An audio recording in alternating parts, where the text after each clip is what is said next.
A goal, Chris Billy, Huddersfield Town. The most famous goal of Chris Billy's life. Is this the moment for Lee Fowler? It is. Take your place in Division 2, Huddersfield Town. Ruby and Steve Simonson's boots now. He's missed. Steve Simonson clears the frame of the goal and collapses in a heap of tears. Huddersfield Town are promoted. Mustafa Schindler has a chance to write his name in Huddersfield Town legend. And he takes that chance!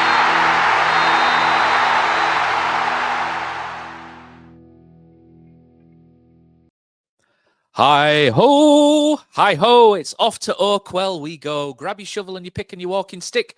Hi ho, hi ho, hi ho. Welcome back to the drive-in with Matt and Killer as Town have shifted into reverse and dropped down to 6th place. Can we at least get back in neutral with a trip to our cross-border rivals on Saturday? Killer, you should know everything about Barnsley as we covered it in episode 4 of the drive-in. However, my good man, what do you know about coal? About coal, just at the National Coal Mining Museum's a pretty good day out if you've got a few kids. But that's pretty much where my knowledge of coal begins and ends, Matt.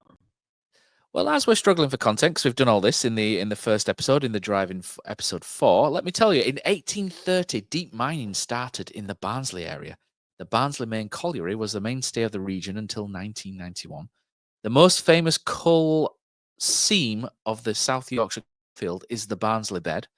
And in 1866, there was a series of methane explosions at the Oaks Colliery in South Barnsley, which resulted in the deaths of 361 miners and 27 rescuers, which made it, at the time, the worst mining disaster in the history of the UK. And it's possibly the worst one in England, because the second one was in Wales. Finalised after World War II in 1947, which started the beginning of the end. The main colliery was closed in 1966, and operations were ended for good in 1991. The town, though, still maintains a very distinct mining heritage, and you will notice the badge or the crest of Barnsley FC, that there are miners either side.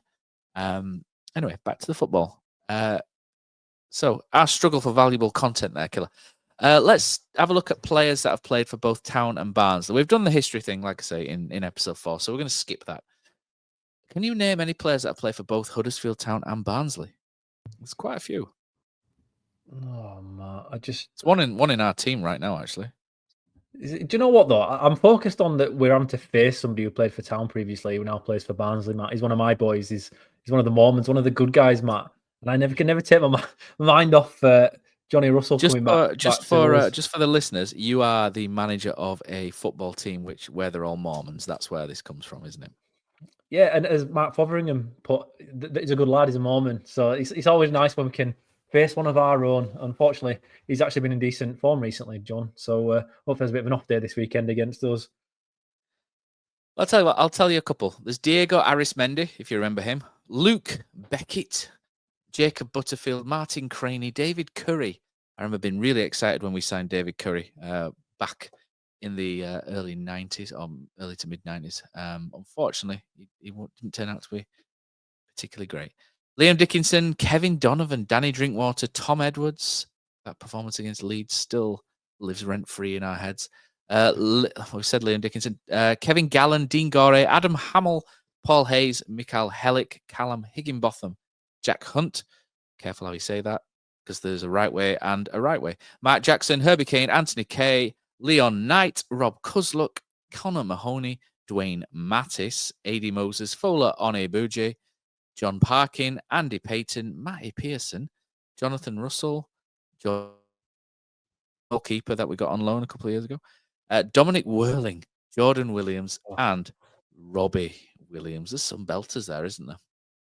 There is, and not many of them are very good. Matt, actually, looking back through that, I feel like we've been short-handed by Barnsley more than once there.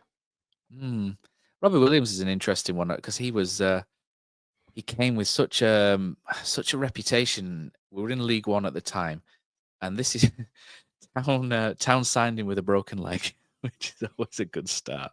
But I remember something along the lines of Blackpool wanted to sign Gary Taylor-Fletcher, and they promised not to sign Robbie Williams if they got GTF.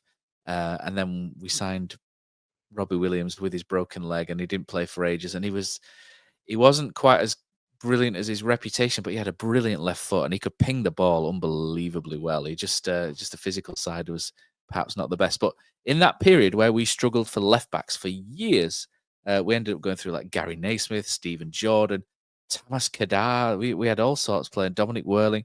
Robbie Williams was probably one of the best, and he actually had a really good left foot. But I wonder what he's up to these days. But anyway, mate, when we go back in time and have a look at fixtures and results at Barnsley, the last time we played there was in 2021. It was 1-1. Lewis O'Brien scored for us. He scored a couple of good goals at Barnsley over a couple of years, did Lewis. I saw him the other day for Swansea, and it just felt wrong. He was really good as well, really good. And you just your heart just sinks, don't you? You just think, he was our boy. But we move on. Carlton Morris scored for Barnsley, and he could have been a Huddersfield player back in 2022. But alas, it did not happen. Memorable games, mates. I can't say the word. Memorable game. What I'm going to go back to is a defeat back in the 99-2000 season. And it was the start of a really good season for Town. The good part of the season was at the start. But Steve Bruce was the manager. We'd signed loads of players, and we'd made a decent start. We'd walloped Palace 7-1. We'd got a good point at Portsmouth just before this game. And we'd made a really good start. People might remember Forest on Sky, where Clyde Vanya whips one in the top corner as well, which is really good. Both sides were going for promotion to the Premier League this season. Huddersfield were the better side for the majority of this game, but it just kind of got away with us in the last 15. Ken Moncau put us 1-0 up, and for those that saw Ken Moncau until he got injured, he was probably one of the best centre-backs we've had at Huddersfield. He was so good. Him and Luchetti at the back was just unbelievably good at that level.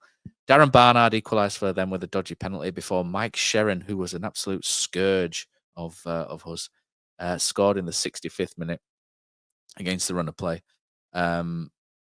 Town equalised with Marcus Stewart, and it's a brilliant goal when you watch it back. It's such a really good breakaway goal. It involves Clyde Vanyard, Scott Sellers going down the left, and he pulls it back, and Marcus Stewart just dinks it over the keeper. It's such a good finish. Typical Marcus Stewart. It was brilliant. But then we fell apart the last 15 minutes. Craig Hignett scored, and then another penalty made it 4-2. But this game, mate, I remember this really well, just because I was an idiotic youngster who'd only just learned to drive. And I remember driving to Barnsley, and we saw the signs for Barnsley. Never been before.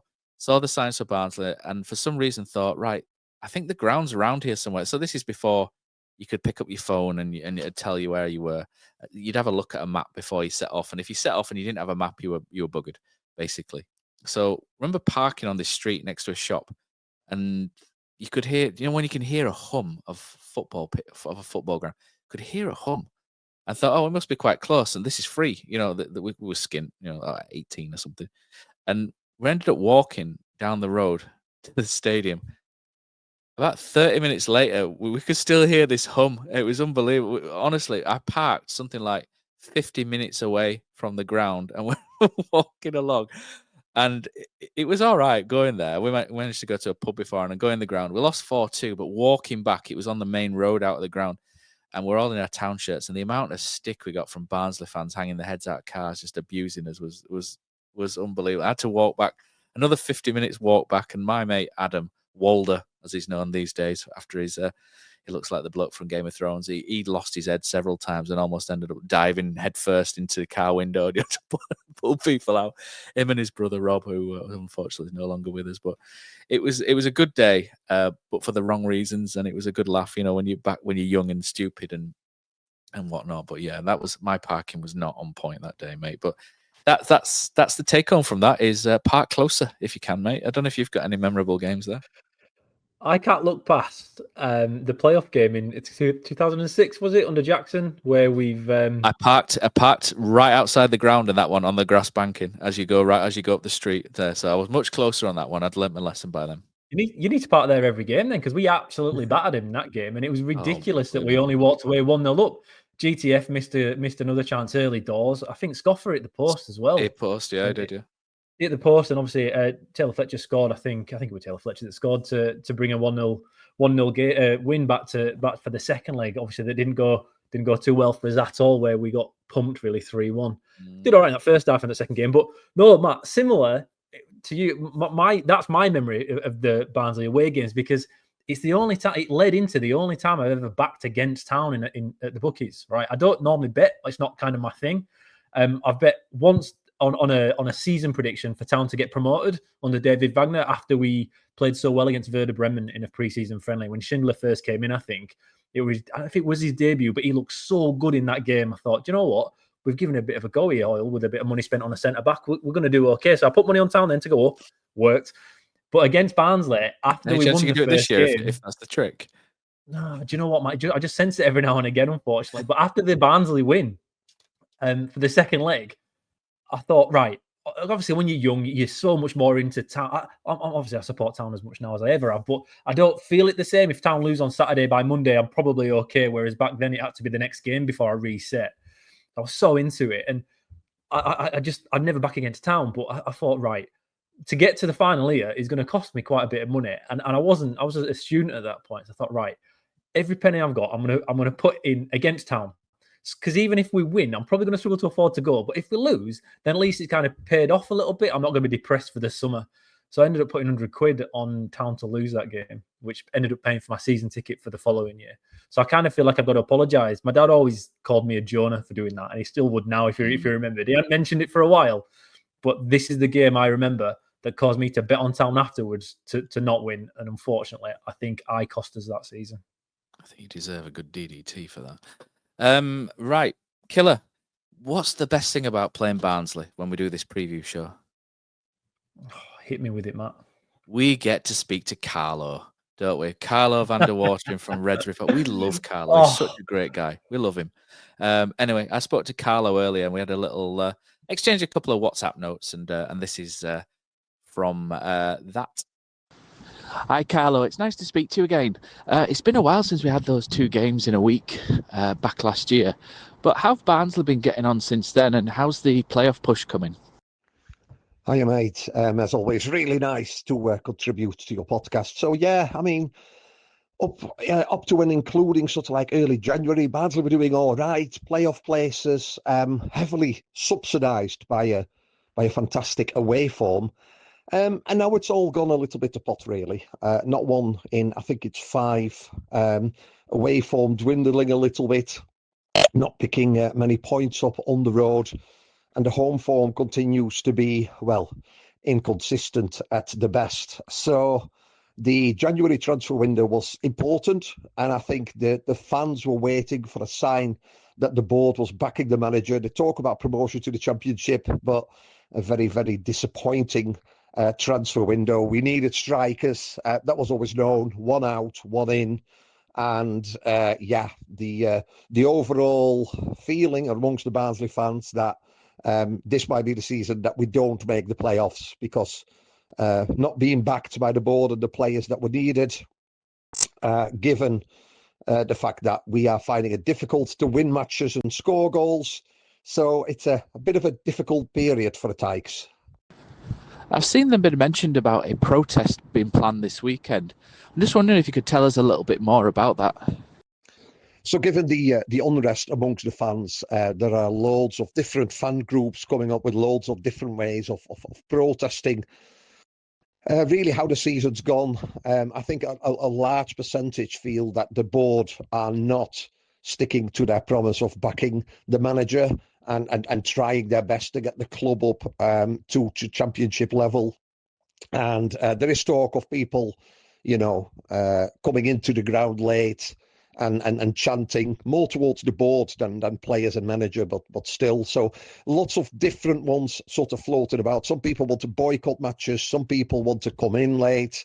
Listen, we'll see 3:00 on Saturday what happens.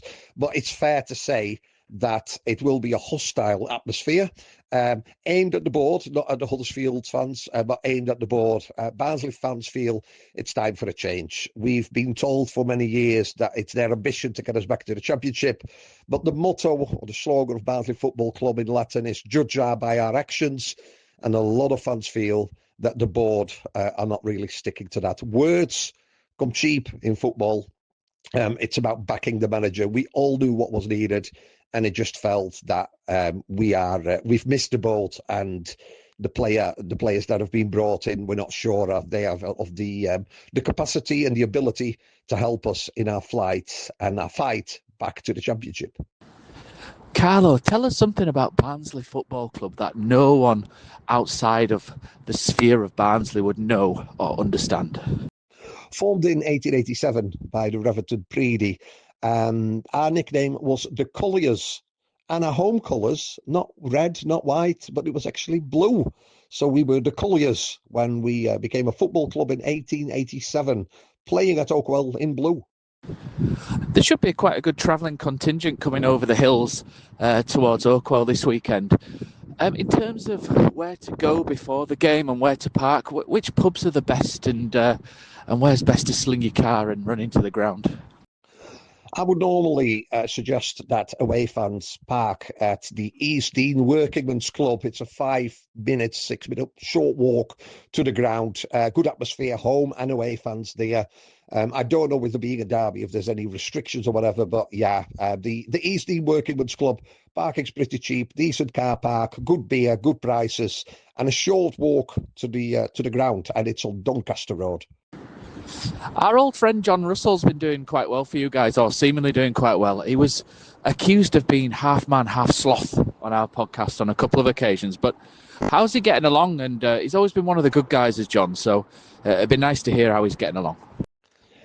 Oh, what can I say about John Russell?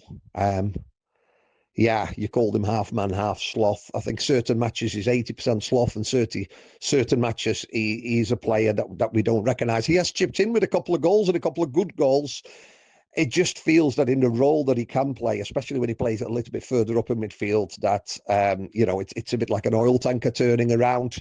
In fairness, there's been lots of changes in the Barnsley team throughout the season, so there's never regular pairings in the midfield.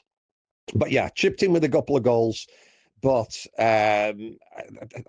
that's really the only positive thing we can say about John Russell at the moment. He's not set any fans alight. At times, gives the ball away cheaply. But then, 5 minutes later, pops up with a goal from outside the box with an absolute pearler of a strike. So not consistent, but he's not the only one. And just finally, just tell us how you're likely to line up, what system, how you're likely to play, and give us a score prediction to round things off. It's really difficult to give you a proposed starting lineup. Darrell Clark is very keen to make changes.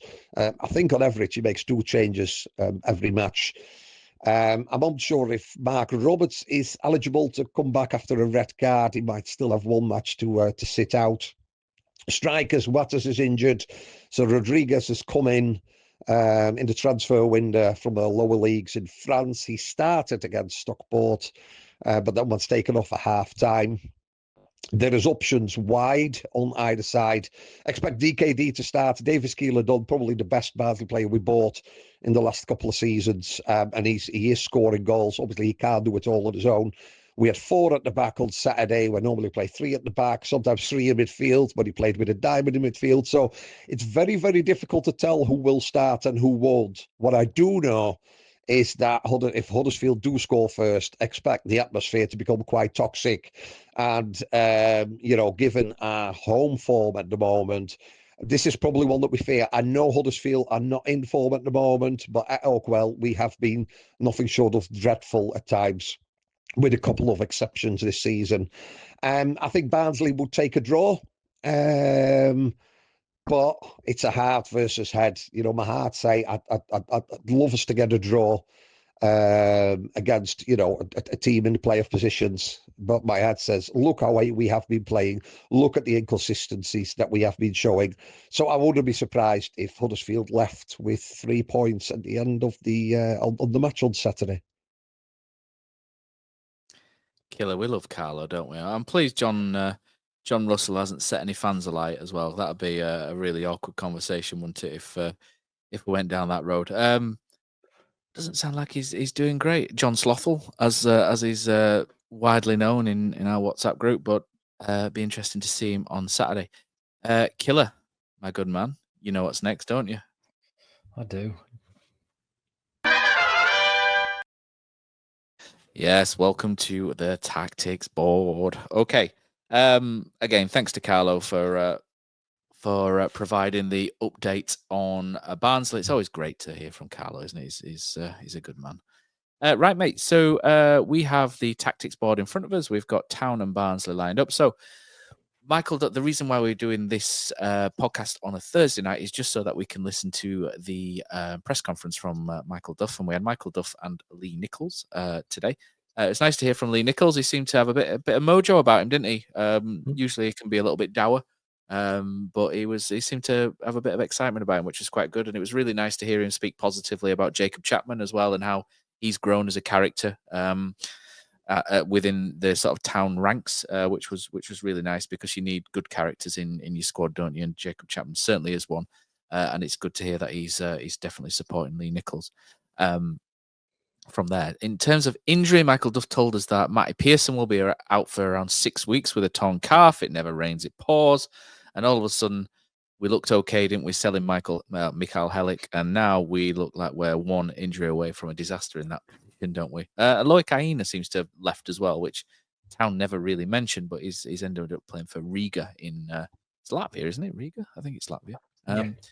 Anyway, he seems to have gone to Riga FC, so best of luck to him. Because his favourite was Loic Aina. Ruben Roskin, there's been some good news on Ruskin.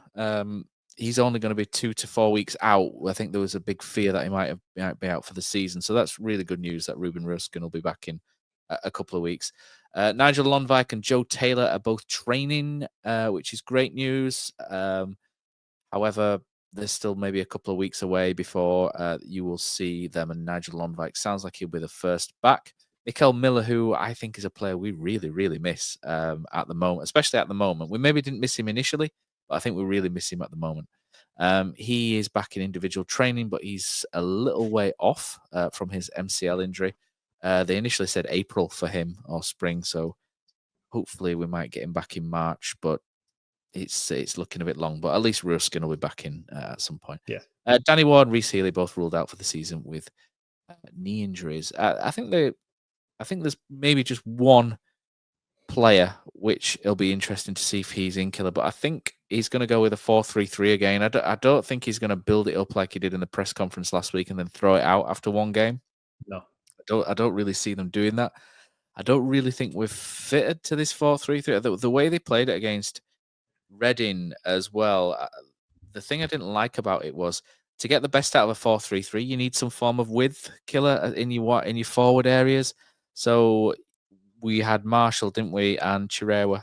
And Chirewa did kind of go wide a couple of times, but if you look at the heat maps, his positioning, he was sort of inside left a little bit deeper, whereas Marshall was quite close to Charles. And I know Sorensen pushed up quite a while to make it almost like a lopsided 3-4-3 on occasion. But Ben Wiles would also get quite close to Charles, and he'd have Hoggy a little bit deeper, and Herbie Kane pulling the string. So if you watch it on YouTube, it would be in that sort of shape there.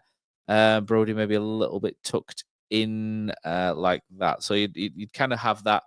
You'd have your goalkeeper Lee Nichols, and then your three at the back. This is in possession, not out of possession. Out of possession was 4-3-3 or 4-5-1 to a point. Or do you know? In fact, it even went to 4-1-3-2. It was transition city, wasn't it? But in terms of possession, when we had the ball, Sorensen would break high on the right hand side, which meant that Marshall could tuck in a little bit, so that would kind of create the space. Dion Charles was sort of central, struggled a little bit. Chirewa wasn't quite as wide as I'd hoped he'd be. I know he doesn't class himself as much of a winger. He classes himself as more of an attacker, doesn't he, who can play across the front. He seems to like to come in onto his right, doesn't he? So a little bit Karoma-esque in that situation. And you've got Marshall with his left foot coming in off the right, which if you play two inside forwards, then usually doesn't lead to a lot of natural width. But that's where Sorensen came in. So I think Town will do the same again. I don't think they'll throw it after 1 week. I mean, they kept a clean sheet, which is a bonus. I know it wasn't a great game, but in hindsight, it's a clean sheet and it's a building block, isn't it, to start, I guess. So I think in terms of the team killer, I think Lee Nichols will start. We'll have Brody at left back, centre backs with Lees and Balka. Balka will go on the right because of that gap between him and Sorensen, and then his pace can make up for that. So that'll be why Balka plays on the right and not Tom Lees, when Balka is perhaps more suited to the left. Historically, he certainly seemed to play there for Almere in particular. And Tom Lees prefers to be the right centre back in the middle, but I think it'll be Balka because of that pace aspect. The main talking point really is, will David Kasumu be fit to play in the middle of the park? Hoggy's done all right. I think he tires, obviously. I think he starts really well, first 30 minutes or so. Then he kind of like tapers down, and then the last half an hour he needs to come off, kind of thing, which you expect at 36, don't you? Whatever. So, but I think David Kasumu, if there's a chance he can play, will come back in. We've missed him so much, and he adds that energy in there, which no one else can add. He's really out on his own in terms of we've got a lot of players who can interchange, but no one can do the job Kasumu can do, and he's so important to this team. So I imagine Kasumu will be in there as a driving force, which might mean so he might be sort of on the right of the three there, and then Herbie Kane will kind of drop into the middle to pick up the ball off the back four in possession. And then what that'll allow is Herbie Kane to look for Sorensen on the right, the forward runs of Ben Wiles from the middle of the park, and then Chirera kind of tucked in on the left. But I think that'll be it. I think Kasumu for Hogg will be the only switch, mate. Ben Wiles will keep it because Anthony Evans is out with toe injury again. So that's disappointing to hear from him because his season's not really got going with us. Chirera on the left, Dion Charles through the middle, and then Callum Marshall on the right. There is a wild card in Josh Koroma, who could start, but I'll be honest, mate. Josh Koroma didn't really do enough to sort of put his name on the team sheet this week against Reading. So I think it'll be the same, but hopefully Kasumu in. How do you see it, mate? I think Kasumu starting's a must. I don't necessarily think it's his passing range or anything like that. It's just again, you're right, by the way. Lewis O'Brien for Swat the other day was unbelievable. He was honestly a standout centre midfielder in the Championship that day. I watched quite a few games, and in fact, was it FA Cup? I can't remember. But anyway, he was unbelievable. He was honestly what we do to have somebody like him in our team, and now we can't. That's ridiculous. But Kasumu's about as close as we can probably get in League One. He doesn't have the passing ability again of Lewis O'Brien, but he has that drive. And like I say, Wagner spoke about Moy having it. They just know when to pick the team up and play faster. And I feel Kasumu has that about him. He just turns and he goes, and it really lifts the tempo. So many times this year when Kasumu's not been playing, especially at home, we've just seen Town go through the motions on ball. And I think Kasumu takes it upon himself to go and get the ball, to turn and take it forward and start forward runs. He just creates mismatches where the other team don't like having to adjust for him. If he senses his marker's out of the way, he's on his way, and they have to adjust for it. And that's when everything else opens up. And that's why if you look through how many games we've won and lost when Kasumu's in, it's so much better when he's available for us. He's got to start over Hogg. And we've also got a game Tuesday night against Shrewsbury, haven't we? So even if Kasumu didn't start Saturday, he's probably going to start Tuesday anyway. But I just hope he's fit enough to go this week. I'm going to disagree with you a little bit on Koroma. And this is not... do you know what, Matt? If we had any other wide player and it wasn't Koroma, I think the way Chirera played the other day was really good and direct. But this is a game where Barnsley need to win this game. Now, where we've been talking about games recently where Town, if it's a must win for Town. You've heard Carlo speak. Barnsley have been in absolute free fall recently. They won 4 in a row, I think, over Christmas. They lost to Wrexham and then Birmingham. And then they want a nice little run, a bit similar to what we did after we lost to Birmingham earlier on in the season. But then in the last 5 games, they failed to win. So they're on a real poor run of form. And I've listened to Carlo's podcast today, which is, I don't know if it's not Simply Reds, something Reds. I can't remember exactly. Reds Report, that's the one. And he's really good. And they had 4 guys on, himself and 3 others. One's a reporter for Radio Sheffield, BBC Radio Sheffield.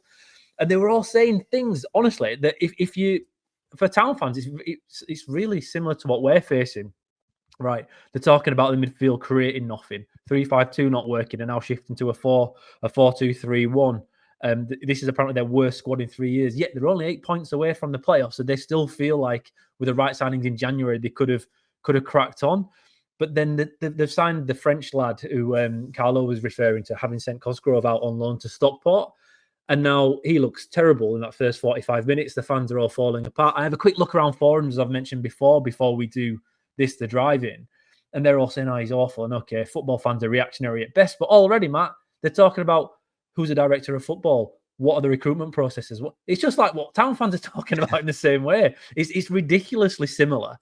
They want to know who the recruitment team is now, because the recruitment doesn't fit the way the manager wants to play, and there's some disconnect there. Barnsley fans have been put out because Birmingham have spent loads of money. Wrexham have spent loads of money. And teams who they perceive to be a similar size like us, we can argue whether that's accurate or not, are now spending money on like Joe Taylor and Dion Charles. No, it's not. I know it triggered me when I listened to it as well. But I thought I have to be impartial and professional at some point and bring it into the podcast tonight. But it's just a similar thing. They're one of those teams that are outside the playoffs trying to push in. And the home form's terrible like us. They have a similar pressure playing at home than what we have, where the fans expect. They expect victories, and now it's been set, and now their fans have said this, which again resonates with us, right? They're saying before the season, the owners, and which is a little bit unclear who entirely owns it because they've got a few different shareholders, talked about we want to get in the championship. We want to get in the championship. And that expectation now wasn't met in January, where they didn't spend the money the fans expected them to spend because, of course, we're spending money. Birmingham, everyone else is spending money. And Bloxham went to Blackpool even. And they didn't even go in for him. So they've been put out because the expectations from the directors were, we're going for the championship, but that hasn't been matched with what they've been spent in January. Now that's a little bit different to us, of course, because we've gone out and spent the money. I think we can all agree on that point. But for Barnsley at home, in the form table, they're like us. I think they've won 2, drawn 1, lost 3 in the last 6 at home. They're 15th, 16th off the top of my head in the form table. We, away from home, are third still at this point with 4 wins, 3 wins, 1 draw and 2 defeats, or 4 wins, 1 draw and 1 defeat. That's where it is. And our form over the last 6 games away from home. So the pressure's there for Barnsley. And for me, Matt, that's why, going back to the point, Koroma starting over Chirera gives us an option then for the last 30 minutes when things are a little bit toxic. Both teams don't score many goals. In the last few games, they've scored 6 and 7 apiece. We don't have high-scoring games either team. So it's going to be another tight one. And I think at that moment, Matt, in your last 20, 30 minutes, you want to bring guys on that are direct and can offer something different. And that's possibly why I'd look at the Koroma starting over Chirera, just so he can come on and create that impact. Because to me, looking what he did at the weekend against Reading, he'd be quite good at doing that. I don't know if Duff's going to go with it, but it's just one little option there that I think might be worth a bit of a go to trying to unlock them later on, because we don't have many impact guys off the bench, and I think he could be one. Interesting. Yeah, I don't disagree with the theory. I just don't think he deserves it based on his last few games. I think is where I'm at with that. But in terms of Barnsley, so how are Barnsley going to line up? I mean, like you say, that they've been playing like a more of a 3-4-3. We've been 3-5-2, whereas they've got 3-4-3 to get the best out of Davis Keeler-Dunn, who's certainly their attacking threat, isn't he? He's got double figures for goals, signed from Mansfield, and I remember someone saying we should have probably gone in for him in the summer, and I'm thinking, I'm not sure about that. And now I'm like, yeah, you're probably right there. So he's like that number 10 type, isn't he? Who would be actually really good turning in little tight spaces and being able to get the ball across. Sorry, my cat's going mad behind me. I've locked him in this room and he's kicking off at the door. I might have to get up and let him out in a second. But yeah, so how are Barnsley going to line up? So I think they might keep that 3-4-3. If I'm honest, I'm not sure. Looking at their possible lineups, Mark Roberts, I think, is still suspended for another game. They've got Donovan Pines. I think it's Donovan, isn't it? They've got Pines at the centre back. Donovan Pines. He's not bad, you know. He's a big presence, decent enough. Can be a bit clumsy, but not a bad defender on the right. Josh Earl has been playing sort of left central. He's ex-Preston. He's not a bad player either. He can play left back and left wing back as well. So he's quite a good flexible player, and he can bring the ball out from the back as well. So he's not a bad footballer. So the man in the middle, not the referee, but the player in the middle is probably gonna be is it Digavine? That I don't know how you pronounce it. Mail Digavine. A French centre back anyway, who has played quite a lot of matches this season. I know he's played 28 times this season anyway. So I think he'll be in the middle with them. And then from midfield, it's going to be interesting. because I think they'll go with that 3-4-3. Nwakali, he kind of sits at number 6, doesn't he? Which allows someone like Luke Connell, Phillips, Josh Russell in there to do their little bits and pieces. Rodriguez is the guy that they're not particularly fond of, aren't they? And then Davis Kayla done. Max Waters is another striker as well, who hasn't quite hit the levels they would probably want to hit, but I think that's how they'll possibly line up. And they've got an interesting young striker on the bench as well, Josiah Dyer. It rhymes a little bit, that, doesn't it? He's the son of Bruce Dyer, who used to play for Barnsley and was also a bit of a pain to us in days gone by as well. So hopefully it doesn't strike twice with the father and son combo. But that's little things like that I always quite like to see, playing for the same club and doing quite well. So that's I think how Barnsley will kind of line up, mate, unless you've got any advances on how you think they might go. So I think it's Gochi, isn't it, in goal as well? We didn't mention, but that midfield's still good though, isn't it? Connell and Phillips. Whether Russell plays or not, I'm not sure, but Adam Phillips is a good midfielder. Luca Connell's a player that I wanted at Huddersfield for quite a while, so I imagine Connell and Phillips. O'Keefe can play on the right hand side. He's not a bad player. It's not a bad Barnsley team really when you start to break it down and look at it. Last time out against Stockport, they did play a back 4. They lost again, so whether it becomes something they want to do again, I'm not sure. But last time they played at home against Burton, they did play the back 3, and then Lofthouse, I think, played on the left, and O'Keefe on the right, and Humphreys is the man who plays just up front as well. So there's a lot of players, a lot of options that they've got. Like you said, the 10th in the league. But yeah, interesting, and they've certainly got options, haven't they, mate? They have. Phillips has been their standout player, even not KD. What did he call him? Keeler Dunn. What did DKD? Is that what Carlo went with his nickname? I really is that enjoyed what we used to drink when we were kids? Yeah, Davis Kayla Dunn. That's it, DKD. I like that. DKD, He's not actually been even though he has scored quite a few, of course, he's not been the standout. Phillips has been really good recently for them, and he's a bit of a worry. I just think, Matt, they played 3-5-2 against us, or 3-4-3, their variation of it against us last time, and we dealt with them very, very comfortably, if you remember, at home. It was I think it matches a little bit. Yeah, well, back in the time when we were comfortable winning at home, and then that suddenly disappeared, hasn't it? And wouldn't it be nice to be back there for a little bit? So I just do wonder if they're going to change just a little bit under that kind of fear. But if we're going 4-2-3-1 or 4-3-3, depending how you see it, maybe they'll revert back to what they know best. It's a very different thing facing us than it is Stockport, isn't it? So no, I think they'll go back to the 3-4-3 just because we've shifted a little bit, and they'll try again and go that way. Okay, so we'll come away from the tactics board very quickly. So that's how we think that game will go. Let's just finally go around the grounds for this weekend. So there's no Thursday or Friday night games in League One. Rugby League's back, isn't it? It was 0-0 at half-time between Wigan and Lee. What a game of Rugby League that is when it's 0-0 at half-time. They've had Michael Buffer do the teams out and everything. Like, I love Rugby League and how they try these things, haven't you? But yeah, so on Saturday, it's Cambridge versus Exeter and Northampton versus Wrexham, the early games. I mean, the Northampton versus Wrexham one is interesting. You wonder if lightning can strike twice a little bit there, because Northampton did really well against us, probably scored a couple of goals, which they won't score again this season. But we're hoping, I mean, we're 6th, aren't we? But to sort of go on a run. But to do that, we could do with Northampton doing us a little bit of a favour, and as well as Birmingham. Birmingham are flying, best team in the league by a mile, going to get 100+ points.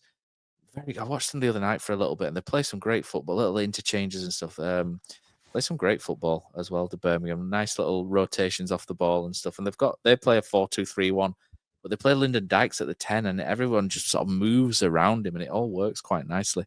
They've got Charlton, so that's going to be a big game for us. Is that one? Blackpool versus Mansfield, Bristol Rovers, Burton, Crawley versus Wickham. I mean, Crawley do threaten to pull off shock results, don't they? I mean, they almost beat us, and who did they almost beat the other week? Was it Wrexham the other day? where they went up, didn't they? And they do threaten it. I don't think they're a bad side. Can they get something against Wycombe? We need them to if we're going to turn things around. But it's probably a win for Wycombe, you would imagine, and Richard Coney on fire still. Leighton Orient versus Lincoln. Leighton Orient are absolutely flying up the league as well. That's a worry for us. Reading versus Rotherham. Shrewsbury versus Bolton. That's a game where you look at and you think Bolton probably need to win that one as well. Stevenage, Peterborough, and then Wigan, Stockport, a bit of a derby there. So you wonder if Wigan can maybe do us a little bit of a favour. So we wanted to call in favours this week, aren't we, mate? But it's going to be a difficult one, but we've got to do the job ourselves, haven't we, as well? So anything that sticks out to you there first, mate, and give us a score prediction for Huddersfield Town. I'm looking forward to it. I love watching Birmingham this year, Matt. And I know they've spent so much money. But like you say, they're playing Newcastle on it overnight. They look like a proper team, not just one that's doing okay. They look really good. And I really enjoy watching them. I hate saying it because I hate Birmingham. I've still not forgiven them for when we got relegated years and years and years ago from Division 1 at that point. I'll never forgive them for that. Them and Wimbledon, I hate them for FA Cup shenanigans with effing a cuckoo. That still bothers me to this day. I'm rattled, Matt. I'm rattled. But I just think Charlton are really good. I think Charlton look a better team this year after Alfie's gone. I think they look like a better squad. Remember last year, even with May top scored with 20-odd goals, they only finished 12th or 13th. They were miles away from it. But here he is, Jones. I can't wait for Jones Duff Part 2, to be honest. It was a good first time round, wasn't it? With the touchline banter and cracking on there. So I think I'm really interested in seeing how Birmingham face Charlton, because I think Charlton will come up with some sort of game plan to frustrate Birmingham, and it's how they'll be able to undo that. That's an interesting one for me. But for Town, Matt, do you know, I'm in a bit of a dilemma here because my head says 1-1 draw. I think we're that far off it at the moment, but so will Barnsley. That Barnsley will score first, and we'll throw everything at it and get back into it late on. But then these are the games where Town have been rubbish for ages, and you're away from home in a derby where they just pull out a performance that's kind of comfortable from the off, and you win 1-2-0 away from home. I have full faith in the new system. I really do. And I think another week training it will have helped us a lot. I think there's enough confidence. And this is what Michael just spoke about today in his conference that I thought was good, in that there's no crisis. It's not that, it's just we're low on confidence. Team morale is still good. We're on a good undefeated run for so long that the morale doesn't drop straight away, but confidence does. And I feel like this could be the one where we just get a little bit of it back, because we really need it. We've got Saturday, Tuesday for a while, I think, haven't we, after this game? So if we ever need to dig one out, it's this. So I'll take a 1-0. I'll put the 1-1 aside and I'll go with 1-0 Town. It'll be a late one. It'll be a late 80th minute. Do you reckon Freddie, man? Do you reckon Freddie could do it? Okay, well, I'll just stick with 1-0 Town. That's where I'm sat, Matt. I'll tell you after this. Friday, the 2nd of May, 2025, there's going to be an evening with Marcus Stewart and friends at the John Smith Stadium. You can book tickets for this by going to www.seeitnowgroup.co.uk or call in 01484 941 089. So it's going to be a fundraising dinner for Marcus Stewart, Terriers versus MND, a fundraising event where Marcus Stewart will be on stage and answering a couple of questions. He was my favourite player from years gone by. So I'm going to do my best to try and make that as well. So it should be a really good night. So check out www.seeitnowgroup.co.uk for tickets, and I'm sure they'll be selling very quickly. So thanks for that, and back to the boys. So there's tickets still for the Marcus Stewart event coming up. So make sure you get involved with that one. Right, Killer, just to finish off, I don't think we're playing well at all. I think there's a lot of issues with the team, the system as well. I know you like the system. I've always liked 4-3-3. It's my favourite system, but I just don't think we've quite got the personnel to play it the way that we want to play it. I think there are issues with Sorensen defensively as a right back. I think midfield looks a lot better if Kasuma was in there just because of the energy. I don't think we've got enough width in the front three. So I think we'll go narrow, and that then congests the game a lot more, and that means we probably won't create as many chances. But like you say, this is the kind of game where Town just kind of all of a sudden roll out a 3-0 or something out of nowhere. I'm going to go 1-1. I'm going to go Town to score and then sit on it and spoil it by drawing and So I'm going to say Town to go 1-0 up. Callum Marshall, and then Davis Keeler-Dunn to equalise with about 10 minutes left for Barnsley, which will leave us frothing on the pod on Sunday night, ready to go in for more froth on Tuesday, where I think we can beat Shrewsbury. But that's where I'm going with that one. And I think that's it, isn't it, for this week? So thanks to everybody for listening. And we'll be back on Sunday evening with the review show, or just the main pod for what normal people call it.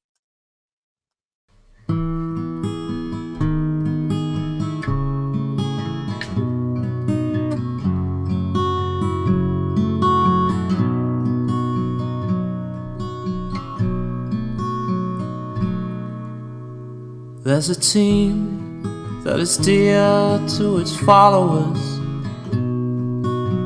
The colours are bright blue and white. They're a team of renown, and they're the pride of the town. And the game of football is their delight. And all the while upon the field of play, thousands loudly cheer them on the way.